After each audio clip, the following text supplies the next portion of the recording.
Hello again. This time we are taking you with us to Black Canyon of the Gunnison, another of Colorado's beautiful national parks, a park of breathtaking landscapes. Hidden within, we take you some of the U.S.'s tallest cliff faces and rock as old as 1.8 million years. The dark canyon wall so sheer that spots within it receive only 30 minutes of sunlight a day. Together, we visit some of the best points found within the park, such as Warner Point and my favorite, Painted Walls Lookout. We will touch upon how the Gunnison River has aggressively carved this canyon through extremely hard, metamorphic, and igneous rock. While this park is generally experienced through easily accessible vestiges along the south rim, we also take you across to views found on the little visited north rim. While not a hiker's park, we do give you details on the best hikes within the park and touch upon how one might hike down to the Gunnison River. With all that information, it's now time to gather up the children, collect the neighbors, grab a drink, and settle down to watch as we bring you with us to Black Canyon of the Gunnison. So let's get rolling. Our journey begins from another of Colorado's wonderful destinations, Great Sand Dunes National Park. This trip is one of those wonderful travel days where we are immersed in wonderful scenery throughout and added in are several interesting points popping up along the way. The drive today is truly one of those moments when the journey is every bit as memorable as the time spent exploring the end destination. The appearance of pull-off lanes to install chains is a stark reminder not to get lost in the breathtaking scenery, but to remain focused on driving. These mountain roads can be unforgiving to those whose attention wanes from the task. At this elevation, there is still a lot of winter snow around, but I am very thankful the roads are now clear. Driving icy roads in the mountain is no joke. Soon ahead, we come upon a bridge of the type which I really appreciate seeing.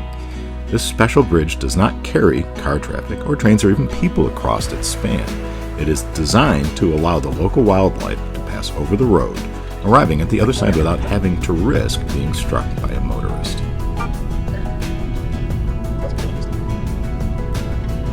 We have transitioned from Route 160 to 550, or the $1 Million Highway, having now passed over and sometimes through the San Juan Mountains. We are at a point called Wolf Pass, where the road splits, with the straight pass leading into Silverton and the left fork leading to Ouray. The transition comes very subtly, and we nearly miss making our turn. Let's go that way. For those that have never visited this area, should you get the chance, take your time on the $1 Million Highway, allowing your schedule the freedom to make several stops along the way. Besides incredible mountain views, there are so many interesting sights to stop at and behold. Of particular note are the many historic and now abandoned buildings and even communities from the mining industry. Mining was conducted extensively throughout the region, beginning with discovering gold in the late 1860s and eventually extending to include silver, lead, copper, and zinc. Finally concluding in the late 1950s. The San Juan County alone produced over 1.6 million ounces of gold. I will put a link in the description for additional information on this topic. This bridge is a mystery to us. We believe it is intended to protect cars and trucks from falling rocks, but we aren't really sure. If you do know what its intended purpose is, please put that information into the comments. Thank you in advance. Completing today's journey, we pass by one more mining sluice before pulling into the town of Ouray. The town of Ouray has a plethora of offerings for the outdoors person, including hiking, waterfalls, rock climbing, 4x4ing. Initially, I planned to cover it in this video, but it became way too much in one video, so I'll make another one which is specific to the things we did in and around Ouray. We have pulled into the Pacachupuk campground, which is a unit of the Ridgeway State Park. We've finished setting up the RV and begin to settle in, relaxing and enjoying the scenic mountain views all around. It is then that we notice that our hitch has broken during the drive. We covered that in our prior video, which you can view here should you be interested in how the repair is completed.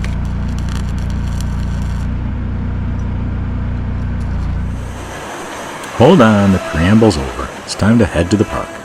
From our campground, it's more than 30 miles or about an hour's drive to the park entrance.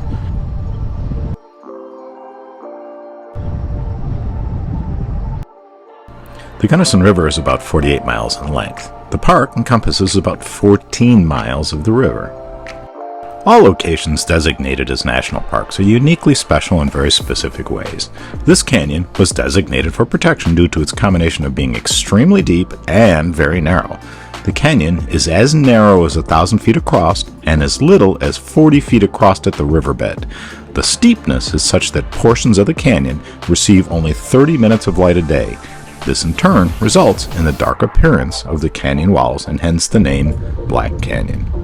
As with most parks that encompass a canyon, access is to one side or the other. Black Canyon is divided as well, and we will be entering from the east and viewing the south rim today. This twin station's closed. Okay. Closed? Visitor center straight ahead. Oh, cool. Not surprisingly, our first stop of the day is at the Visitor Center, where we get our passport book stamped and take in the informational material about the park. A short trail out behind the Visitor Center is also where we get our first real glimpse down into the canyon. The Gunnison River runs about 180 miles, 14 of which are within the park's 30,000 acres of managed area. The river continues into the 40,000-acre Curecanti National Recreation Area. Curecanti includes 3 dams, serving to control the Gunnison's water flow, providing a water storage reservoir, as well as to generate power. The displays of information within the Visitor Center are limited, but the information provided by the rangers is invaluable. Of special note is the information provided about hiking down to the river. The National Park Service produced an excellent video on this topic, and I will put a link to that video within the description. Hikers must rely on themselves to find their way down and up the route. The route begins as a steep path through trees. An 80-foot chain is located 1/3 of the way down. Your first look at the canyon is at Gunnison Point. This is accessed from a short walk immediately behind the Visitor Center. Several key factors resulted in the creation of these canyons, the first being a dramatic uplift to the region called the Gunnison Uplift. This action brought the metamorphic and igneous rocks to the surface that you see in front of you, some of which are nearly 2 million years old.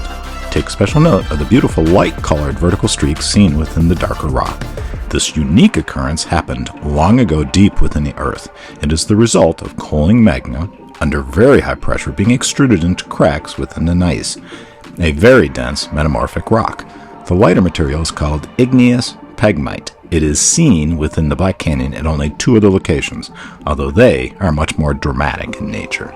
If I had some nuts, I could give you some. I think they know you're watching them. I think he's asking me to sign a release.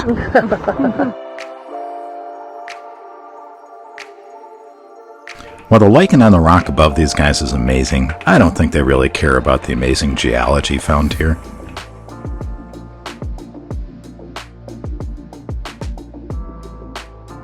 Departing Gunnison Point, we head out on the Rimrock Trail. The trail branches in 2 directions within a glade of Gamble Oak. We are heading to Tomichi Lookout, which is south of the Visitor Center. The other direction is a short walk to another lookout point of the Gunnison Point. The official lookout trail of Tomichi is above the trail and accessed from the road. However, at the time of our visit, it was blocked off due to construction.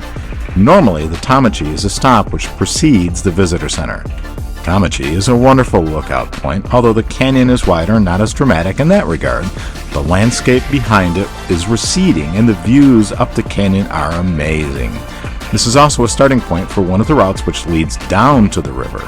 I do not call it a trail, as it is really not a hike. It is much more of a climb, and only strong and experienced hikers should even consider it.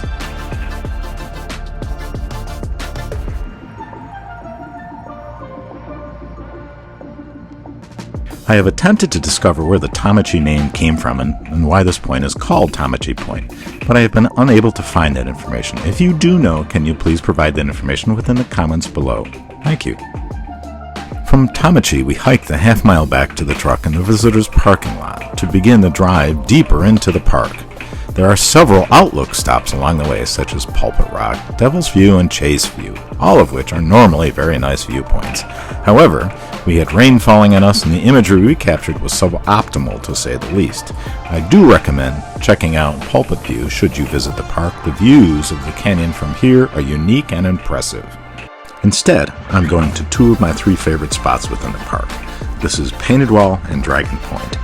The pegmite streaks here are breathtaking. Here you'll find nature's version of Jackson Pollock, only done on massive rock cliff faces. At Painted Wall, besides the stunning views, you'll also see the tallest cliff face in the park at 2,250 feet. It is the tallest cliff in Colorado and the third tallest in the lower 48 states. I feel the streaks are more dramatic at Dragon Point, but that's just my humble opinion. So, do you see a dragon, or are these dragon claw marks? Put your votes in the comments.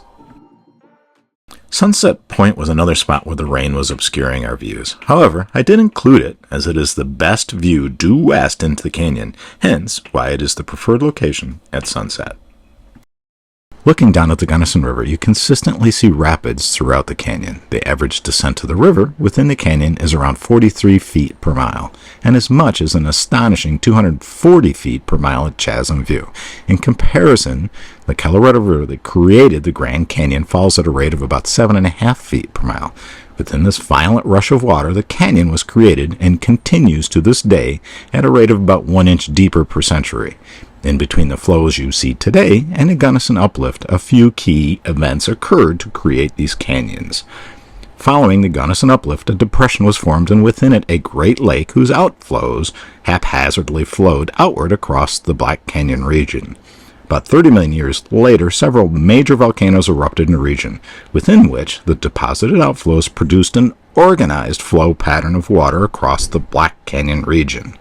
When the flow concentrated itself into the Gunnison River is unknown, but once organized, the flow washed away the softer upper materials, exposing the harder, older rock. Beginning about 2 million years ago, snow melting from the mountains to the north of the Black Canyon created violent outflows through the Gunnison River. The increased violence of these waters deeply and quickly carved into the remaining soft rock and then down into the harder rock you see today. The road concludes at Warner Point, which is the highest point in the park. There is also a 3/4 mile walk to the Lookout Point, which is arguably the best hike on the southern side of the canyon. Warner Point is my other favorite point in the park, as the views from the lookout are spectacular, and there are several key interesting sights along the way, such as the sand dunes off in the distance at the start of the trail. The trail has several 100-foot incline and declines before reaching the end, so take your time. Take note of the many wildflowers along the trail. The diversity is really incredible. Reaching the end of the trail provides a view you won't forget, looking out across the far reaches of the canyon and the Gunnison River stretching its way north.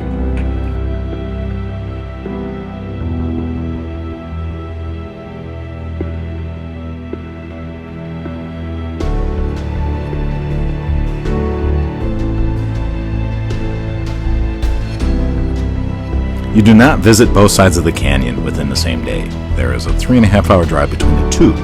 It would be easy to pass on visiting the north side of the canyon, but if you are a hiker, you should consider spending another day and visiting the north side, provided it's open. The north side does close for a portion of the year. There are 2 trails, although one exclamation point is actually just a stopping point for the longer hike. The longer hike is the Green Mountain Summit Trail.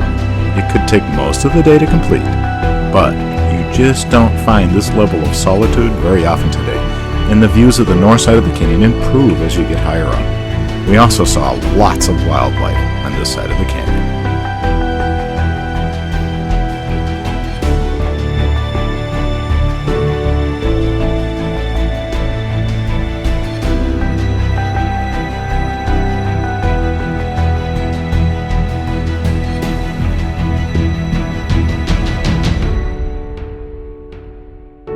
Before departing the park, we would be remiss not to mention John Gunnison, who the river and eventually the park is named for.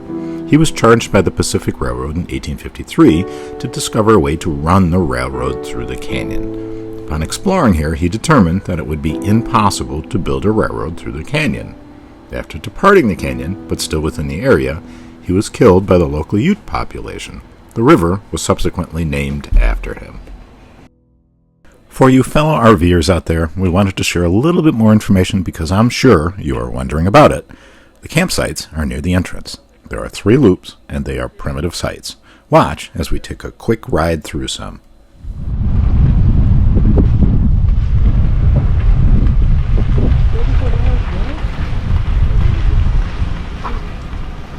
But they don't have any amenities.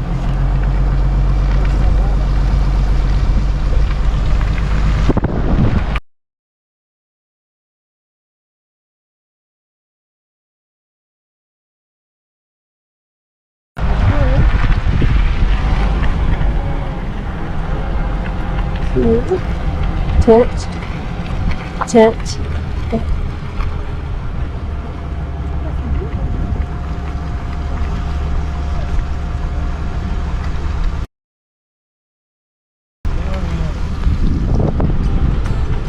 Yeah.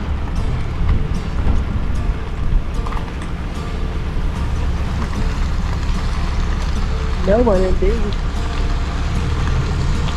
That one could have a small one.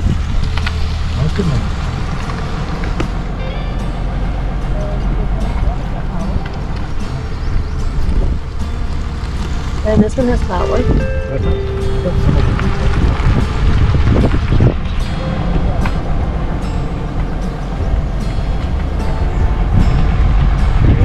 That's a good size one.